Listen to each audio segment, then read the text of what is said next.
Gusto kong maintindihan, Sir Edsel, bakit gusto mong mag-aral ng trading? Yung knowledge ko, kumbaga gusto kong mag-gain pa, madagdagan pa siya para hindi lang yung paglilinis lang sa Finland yung alam ko. At least may contribute ko rin sa mga pamilya ko doon. Marami kasi kami doon. So gusto kong matulungan din sila, maturuan din.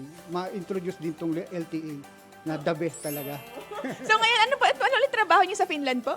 Isa akong cleaner sa isang private hospital, orthopedic hospital siya. Yung isa is sinihan siya.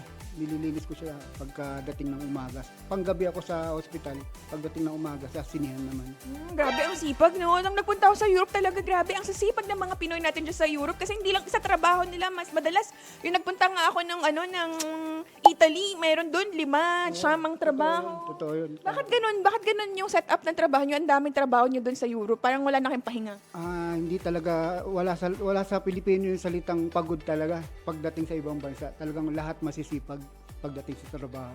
Oo, grabe talaga. Kaya sabi ko nga, sana makatulong tong trading sa mga kapwa Pilipino natin doon. Kasi somehow baka pwedeng makapagbawas ng trabaho. So mas maraming time sa family. Talagang yun yung nakita ko na makakatulong sa mga Pilipino natin sa Europe.